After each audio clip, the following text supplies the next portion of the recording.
Amén. En esta tarde quiero enfocar precisamente en el hecho de que solo Jesús, el Salvador, nos lleva del temor al gozo. Solo Jesús, nuestro Salvador, nos lleva del temor al gozo. En esta época vemos quizás de todo en el ambiente. Yo tuve una actividad muy buena el viernes de grupo de trabajo, ¿verdad? Donde estoy en la Universidad Interamericana y nosotros compartimos y cada uno lleva algo de comer y se la pasa muy bien. Y la sociedad está así, llena de luces, música, risas, regalos, de todas las cosas, la alegría que sentimos. Y eso es muy bonito, es algo que la Navidad a mí me fascina por esto precisamente. Pero también escuchamos muchas historias, ¿verdad?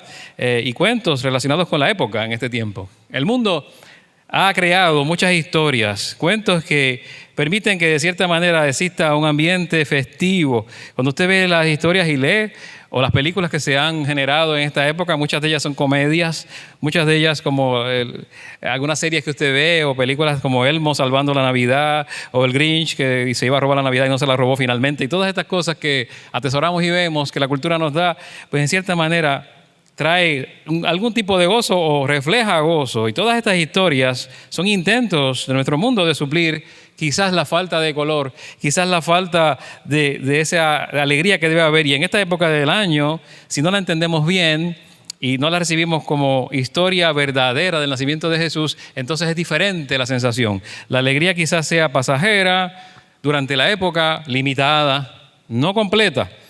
Y la historia verdadera de la Navidad no necesita que le imprimamos otras historias o brillo adicional o algo que le brinde más gloria, que la haga más gloriosa. Pues la verdad de Dios ya está allí y sigue siendo siempre gloriosa. La verdad de Dios siempre es gloriosa y la verdad del nacimiento de Jesús es glorioso también. Y tiene su propio brillo y tiene su propia luz, como decía ahorita Muriel hablando de la luz. Así que miramos en la palabra del Señor. Miramos en Lucas. Quiero que miremos pronto y leamos de Lucas capítulo 2, versículos 8 hasta el 20. Pero como cristianos sabemos quién es la gloria de la Navidad. Sabemos que Jesús es la gloria misma de la Navidad y su historia es la que le brinda color y luz. El mundo trata de reflejar de alguna manera esa alegría. La mayoría de la gente espera esa época del año porque es tiempo de celebración, sí, y de estar alegres, pero al mismo tiempo, si somos realistas, muchos podemos estar y podrían estar camuflajeando, evitando atender la verdadera experiencia interna. Detrás de todo ese festejo pueden estar camuflajeándose muchas cosas. Algunos podrían estar deprimidos en esta época, algunos podrían estar no tan alegres, sino tristes. Y algunos de nosotros podríamos estar experimentando confusión o angustia o temor en este tiempo. O tristeza porque no está la persona que estaba ante las pérdidas y todas las situaciones que enfrentamos. Algunos vivimos así o viven así. Viven en temor constante mientras el mundo alrededor se prepara para celebrar.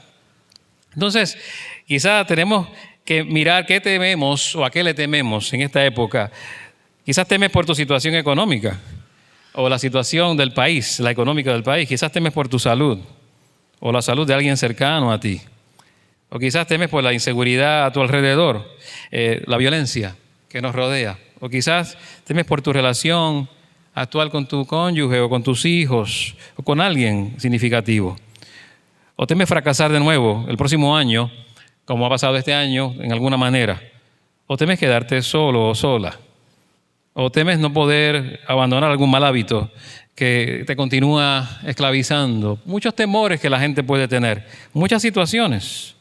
Y si estás en alguna de estas situaciones, entonces, ¿qué requiere que tengamos paz real, verdadera en nuestras vidas? ¿Qué requerirías para tener paz en este día y en esta época? ¿Qué podría darte tranquilidad? ¿Qué podría darte sosiego? ¿Qué podría cambiar tu angustia en gozo? Ahorita cantábamos eso, que la tristeza se convertía en gozo, ¿verdad? Que estábamos hablando de esto porque está en la Biblia, que la tristeza no dura para siempre, sino que la alegría del Señor llega cada mañana. Y tenemos que mirar que hace cientos de años a un grupo pequeño de hombres le dijeron palabras como esta: no tengan miedo, no tengan temor. Y las buenas noticias que les dijeron a continuación llevaron sus vidas del temor al gozo, del temor al gozo. La verdad histórica que les comunicaron también puede seguir llevando las vidas de hoy del temor al gozo. Precisamente en el Evangelio de Lucas, capítulo 2, se nos dice lo siguiente. Estamos en los versos 8 al 9. Quizás no lo pueden alcanzar a ver por la situación, ¿verdad?, de la iluminación allá. Pero dice, en esa misma región había unos pastores que pasaban la noche en el campo, turnándose para cuidar sus rebaños. Sucedió que un ángel del Señor se les apareció y la gloria del Señor los envolvió en su luz y se llenaron de temor. Se llenaron de temor. Quizás en las ilustraciones navideñas, en las tarjetas, en las representaciones navideñas que vemos en nuestras tarjetitas que antes se compartían tanto, ya no tanto. Vemos, ¿verdad?, algunas escenas y quizás vemos allí personajes atractivos, pastores y todos muy atractivos, ¿verdad?, en estas escenas. Vemos algo brillante, vemos algo que se ve glorioso, se ve espectacular, es una imagen bonita. Pero los pastores en estos tiempos no gozaban de muy buena aceptación. Y no eran precisamente esas figuras hermosas que tú ves en las estampas navideñas. No eran esas personas, ¿verdad?, como que brillaban y todo esto, como lo vemos normalmente. Eran personas que no gozaban de buena aceptación ni religiosa ni socialmente. Los pastores eran personas que no eran invitadas quizás a muchas de estas festividades que llevaban a cabo los judíos. Como la naturaleza de su trabajo era básicamente estar ausente de la vida religiosa, la mayor parte del tiempo estaban ausentes de la vida religiosa. Esa era la realidad. No cumplían con los rituales, las fiestas, las ceremonias necesariamente. Eran vistos como personas no aceptables religiosamente hablando en su tiempo. Tampoco gozaban de muy buena reputación socialmente. En las cortes no se les permitía ser testigos. La palabra de un pastor de ovejas en aquellos tiempos no tenía mucha credibilidad. Nadie le hacía caso a sus palabras. Entonces imagínate estar todo el día cuidando un rebaño de animales malolientes o vivir a la intemperie. Los pastores no eran el tipo de personas que invitarías a tu cena navideña hoy día por el olor que podía salir de su vestimenta, por su trabajo. Cuando un pastor trabajando pasaba junto a la gente, no pasaba inadvertido por ese olor. Entonces los pastores eran las personas más inesperadas para recibir este anuncio. Lo último que se haría era pensar en dar este anuncio a los pastores de ovejas de ese tiempo. Su trabajo era simple, era algo rutinario, no tenía mucho desafío y esa noche estaban haciendo lo que se suponía que debían hacer. Interesante que sus rebaños, ¿verdad?, ellos los cuidaban, pero de pronto sucedió algo estando allí con su rebaño totalmente fuera de lo común y extraño. Dice la Biblia que se le presentó un ángel del Señor y la gloria del Señor los rodeó de resplandor y tuvieron gran temor. Tuvieron gran temor. Cualquier persona se hubiera puesto a temblar con una experiencia así. No solo por el ángel, sino que había algo más allí. Estamos hablando de la gloria del Señor que los rodeó completamente de resplandor. Si buscan en la Biblia, Moisés experimentó algo así. Estuvo en la zarza ardiente en una ocasión. Isaías tuvo una experiencia similar en el templo. No puedes estar delante de la gloria de Dios sin que te llenes de temor reverente. Tiene que haber un temor reverente en nosotros hacia Dios. Es real, porque su presencia es tan gloriosa. La gloria del nacimiento de Jesús está en la persona misma de Jesús. No hay que añadirle nada. Y por eso no es para menos que hayan tenido gran temor ante esta visión celestial. Antes de decir cualquier cosa, el ángel les dice, no tengan miedo, no teman. Es un mensaje inicial que representa una constante. Usted va a ver una constante en toda la historia del nacimiento de Jesús. Y esa constante es precisamente no teman. Este mensaje inicial hace que sea el primero, pero a Zacarías le dijeron, no temas. A José, el ángel le dijo, no temas. A María le dijeron, no temas. Y a los pastores también. Y entonces les da la clave para disipar el temor. Les indica por qué en vez de tener pánico, de sentir temor, deben tener gozo, un gozo, y es un gozo más grande que cualquier otro gozo, podemos decir exuberante, un gozo inexplicable. Y dice allí la palabra, miren que les traigo buenas noticias que serán motivo de mucha alegría para todo el pueblo. Hoy les ha nacido en la ciudad de David un Salvador, que es Cristo el Señor. Esto les servirá de señal. Encontrarán a un niño envuelto en pañales y acostado en un pesebre. Las buenas noticias que cambiarían su temor en gran gozo era el nacimiento histórico de un niño. Siempre los nacimientos pueden ser ocasión de celebración. El nacimiento de un niño es así. Es precisamente noticias que queremos comunicar, que queremos recibir y comunicar, que nos traen alegría. Pero la advertencia del ángel, no tengan temor, es interesante porque les está diciendo, esta es la noticia que te va a quitar el temor. Esta es la noticia que te va a traer gozo. Hoy día, yo no sé, hay una crisis, hay una epidemia, una pandemia más allá del COVID, creo yo que es la ansiedad. Hay demasiadas situaciones de pánico. Veo gente con ataques de pánico, ansiedad generalizada, diagnósticos de todo tipo de ansiedad. La gente vive ansiosa por el estilo de vida que llevamos. Entonces el mensaje del nacimiento de Jesús no es que se quede hace 2000 años, sino que viene a traer también paz a nuestro corazón hoy día y viene a traer gozo a nuestras vidas si nos ponemos en las manos de Dios y si nos damos cuenta que es Jesús quien puede traer ese gozo genuino. En algunos lugares se tiene la costumbre de que cuando nace un bebé, en la familia se envían tarjetas a los familiares. Se envían muchas tarjetas a los amigos y anuncian el nacimiento con el nombre del bebé, cuándo nació, dónde nació, cuánto midió, cuánto pesó, porque es un anuncio importante, porque no es algo que debe pasar desapercibido. Y aquí no estaba pasando desapercibido el nacimiento más importante. El anuncio de aquella noche no era una simple tarjeta, no era una llamada telefónica, tampoco era un mensaje de WhatsApp y ya que nació y fulano y nació y tiene tanto. No, estamos hablando de algo que es un despliegue de la gloria celestial. Y no era para menos, porque esa noche estaba ocurriendo el evento histórico trascendente. Algo estaba ocurriendo a nivel cósmico, algo a nivel eterno. Ese niño era sumamente especial y sin igual. Entonces Dios despliega su gloria ante un grupo de gente insignificante, pastores insignificantes de su tiempo. Y les anuncia que en la ciudad de Belén, la ciudad de David, había nacido el Salvador. Que ese día era día de fiesta y celebración, día de salvación, día de gloria. El Cristo, el Mesías, que tanto esperaban había nacido. El ángel también les da la señal para que identificaran y confirmaran lo que les estaba diciendo. Y la señal no sería el lujo de las ropas que tendría el niño. Y no sería tampoco lo majestuoso del palacio donde estaría este rey. Tampoco sería un séquito que tendría a su alrededor este niñito. No se trataba de esa señal. La señal era totalmente inesperada. Era el niño envuelto en trapos, acostado en un pesebre, en un cajón, por decirlo así, de madera, en un lugar donde se le da a comer a los animales. Y eso era muy raro, era un contraste raro. Hablar de un Mesías y un rey en esa situación era para ellos quizá un giro inesperado. Era una paradoja, pensándolo bien.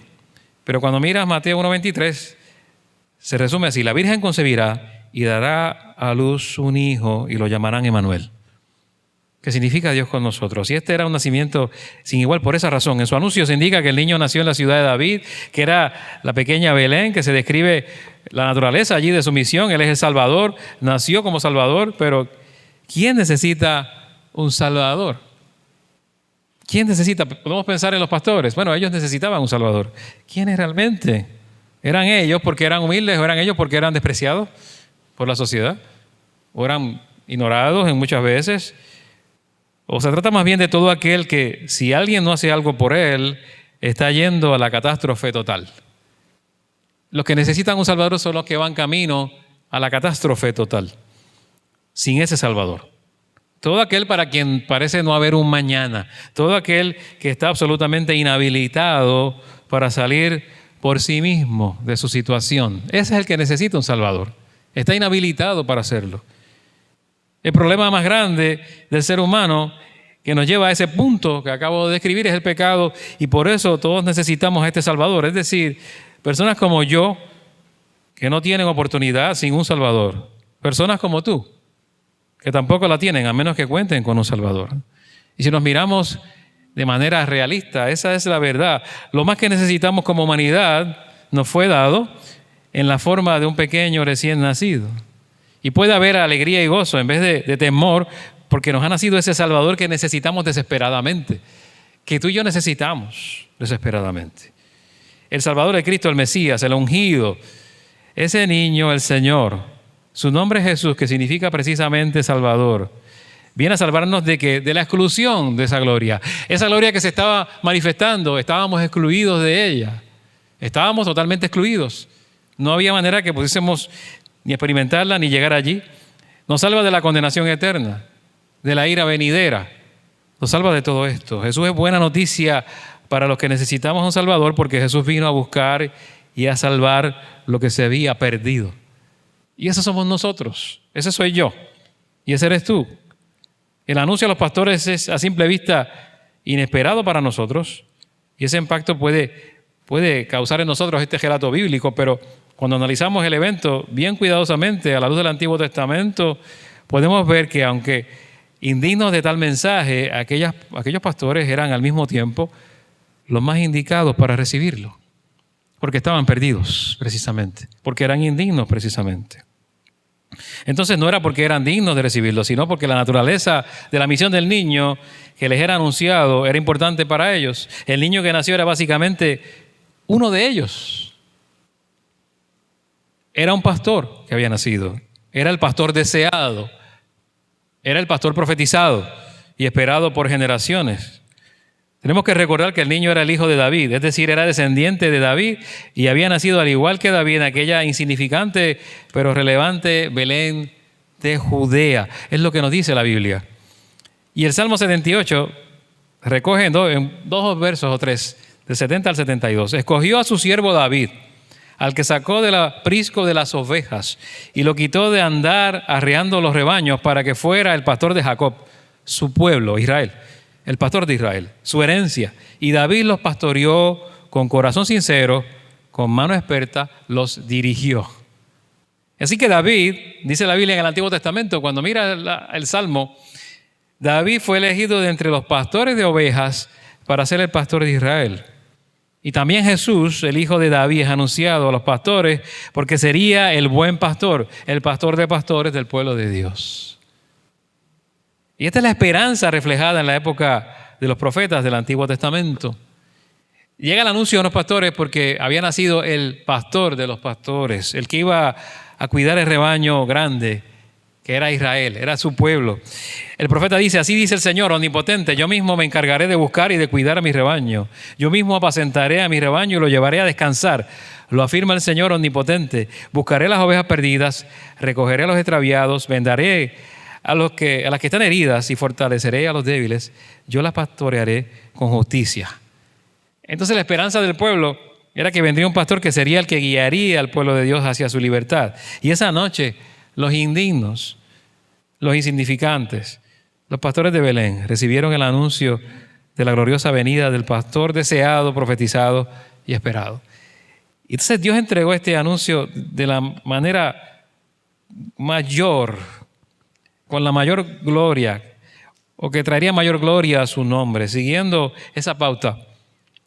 Entonces, cuanto más indigno es el que recibe, más glorioso es el que da. Mientras más indigno es el que recibe, más glorioso es el que da. Jesús, el hijo de David, es nuestro pastor también. Lo que dice la Biblia y lo que dijo el Señor es: yo soy el buen pastor. El buen pastor da su vida por las ovejas. Su misión era salvar al condenado, al perdido, al inhabilitado, y lo hizo tomando nuestro lugar. Él vivió entonces la vida perfecta que nosotros no podemos vivir. Y a pesar de ser justo, a pesar de ser totalmente justo y santo, llevó a cuestas una cruz hasta el Calvario, una cruz que no merecía, una cruz que él eligió cargar, y allí extendió sus brazos y derramó su sangre preciosa, y él recibió la exclusión de la gloria que yo merezco. Él recibió la ira de Dios que yo merezco. Él recibió la condenación en lugar de los verdaderos culpables y los pecadores. Y estas son buenas noticias para un pecador como yo. Yo no me crié en el Evangelio, no me crié en la iglesia escuchando de Dios y de Jesús, como a muchos quizás sí les ocurrió. No me aprendí versos bíblicos de pequeño, no sabía mucho de Jesús, ni participaba en las iglesias hasta una edad bastante, un poquito más, ya entrando en la juventud temprana, más allá de la adolescencia. Pero entonces, si tuviste este privilegio quizás de pasar por todo eso en la iglesia, sabes que hubo momentos en que sabías de la Biblia, sabías de versos bíblicos, habías participado en cuanta actividad había en la iglesia, y quizás hasta podías jactarte un poco de tu buena conducta, pero sabías que te faltaba algo. Había allí como una cortina de humo. Y se requirió en algún momento que tú reconocieras que estabas necesitado o necesitada de un Salvador. No importa si naciste en el Evangelio o no. Llega un punto en que te das cuenta que hay una cortina de humo y que necesitas al Salvador. Sin importar cuánto sepas de la Biblia o hayas estado en la iglesia de pequeño o no. Llega un punto en que te das cuenta en que necesitas al Salvador como el peor de los asesinos. Igual que el peor de los asesinos. Necesitas al Salvador igual que el peor de los pecadores. Necesitas un Salvador igual que la persona sin escrúpulos totales. Entonces, yo también estoy en esa condición. Estamos en esa situación de estar necesitados como los pastores en aquel momento. Y si miras a tu alrededor, aquí, cada persona que está al lado tuyo, no importa cuánto tiempo tengan en la iglesia, si no ha tenido un encuentro con Jesús, verdadero, real, necesita este Salvador. El apóstol Pablo decía, y quizá tú puedas decir igual que él, palabra fiel y digna de ser recibida por todos, que Cristo Jesús vino al mundo para salvar a los pecadores, de los cuales yo soy el primero. Él, Pablo, el apóstol, el que Dios usó de tantas maneras, decía, yo soy el primero. Y si no nos reconocemos así, viviremos en temor siempre. Seguiremos en el temor y no en el gozo que nos saca del temor. Cuando los pastores fueron a Belén, encontraron al niño, como se lo habían dicho, cambiaron su temor en gozo. Y se ve allí registrado, porque una vez encuentran al Señor, en Lucas 2:20 dice que los pastores regresaron glorificando y alabando a Dios, porque lo que habían visto y oído, pues todo sucedió tal como se les había dicho. Hay una experiencia de gozo y cambio total. El Evangelio, lo que implica el nacimiento de Jesús, nos cambia totalmente. Hay un cambio psicológico aquí. Hay un cambio en su estado de ánimo, hay un cambio en su psicología. Ya no es temor, ahora es gozo. Hay un cambio en todo. Y entonces estaban maravillados. Ahora alaban a Dios, ahora glorifican al Señor. Alguien ha dicho que cuando viene el Evangelio a nuestra vida, cambia todo. Cambia nuestra parte emocional totalmente. Cambia nuestra condición espiritual totalmente. Y hasta físicamente se nota. A la gente se le nota cuando tienen a Jesús. A la gente se le nota cuando tienen algo distinto. Cambia su rostro, cambia la parte somática, el cuerpo, lo que es la expresión de su cuerpo. Cambia la alegría interna que hay ahora. Cambia todo. Y cambia también espiritualmente totalmente nuestra condición. De perdido a hallado. De estar muerto a estar vivo. De estar culpable a justificado. Todo cambia. De culpable a perdonado. Es de la esencia del gozo que trae el Salvador en nuestras vidas. El Salvador cambia todo. ¿Y cuál es tu temor hoy? No sé cuál es tu temor el día de hoy. ¿Cuál es tu temor en este día? ¿Qué es lo que te angustia o te inquieta? ¿Qué es lo que te hace sentir sin gozo en este día? Porque yo solo podría decirte lo que el ángel le dijo a los pastores. No temas. ¿Por qué? Porque hay buenas noticias. Porque hay razón suficiente para tener una nueva esperanza. Porque hay razón suficiente para tener nueva vida, una nueva paz, una nueva seguridad. Porque si crees en el Cristo, en el Señor, si crees en el Mesías, en el Salvador, si crees que ha llegado, si crees que es el príncipe de paz, que es Dios con nosotros, si crees que es Dios fuerte, es Padre eterno, entonces eso debe cambiar. Si ha llegado, las cosas son diferentes. Y si estás escuchando esto por primera vez acerca de este Salvador, nacido en aquella primera Navidad, entonces a lo que te animo es a que pongas tu fe y tu vida en Él. Porque solo con Él puedes encontrar paz en medio de las tribulaciones y las aflicciones. Solo en Él hay libertad de las adicciones. Solo en Jesús el Salvador puede ser llevado de la realidad del temor a la realidad del gozo, de estar seguros en las manos de nuestro Salvador. Y si ya estás en una relación creciente con el Salvador, entonces adora a Dios en medio de tus circunstancias difíciles, sean cuales sean, que puedan traer temor. Anímate en medio del temor, obedece en medio de las circunstancias confusas, obedece al Señor. El Cristo, el Mesías y Salvador, llegó ya. Él es quien te conduce en medio de las dificultades, de todo eso al gozo de Dios. Entonces confía y comparte esa buena noticia a tu alrededor. Hay gente que la necesita. Celebremos al gran Salvador en esta Navidad, así de el Salvador de nuestras vidas, amando lo que Él ama, anhelando lo que Él anhela. haciendo lo que Él hizo, viviendo cada día para la gloria de nuestro Dios y nuestro Señor. Y eso cambia nuestra vida de temor a gozo. Y el cambio es radical. Y te invito a orar para que así ocurra en nuestras vidas y en esta Navidad. Dios bueno, te damos toda gloria y toda honra en esta tarde.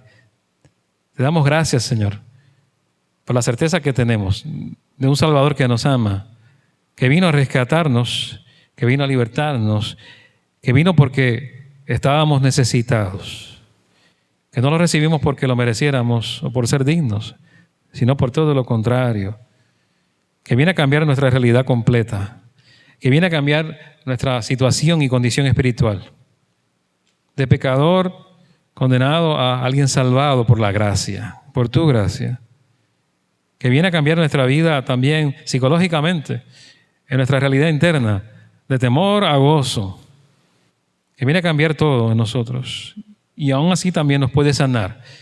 Y podemos pasar de enfermedad y de adicción a libertad y sanidad. Y pedimos, Señor, que en esta tarde muchos te puedan conocer también de esa manera o te puedan recibir de esa manera.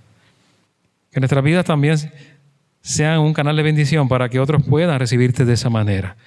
Pueda servir como puente que se extiende para que te conozcan y lleguen a ti. Que en la manera en que celebramos en esta Navidad tenga también ese enfoque, tenga también esa meta en todo lo que hagamos y planifiquemos para la gloria y honra de tu nombre, mi Dios. Bendice cada hermano, hermana, cada oyente en la radio, si hay alguno, y pedimos que bendigas a aquellos que están en el hogar de nuestras familias, que tu gloria se manifieste en nuestras vidas, en los hogares, en los matrimonios, en las situaciones laborales que enfrentamos, que tu gloria se manifieste en cada una de nuestras vidas también internas, mi Dios, que tu luz nos llene, para que sintamos ese gozo, pero para que lo vivamos, Señor, viviendo para tu gloria en todas las situaciones que enfrentemos. Pedimos, Señor, que así podamos honrarte a ti y reconocerte en todo lo que hagamos en este tiempo y en todo el año que se avecina para tu gloria. En el nombre de Jesús, en quien oramos, dándote gracias por el Salvador, el Cristo, el Mesías, el Dios eterno, el Dios encarnado, el Príncipe de paz, que llega hoy a nosotros en el nombre de Jesús, en quien oramos. Amén.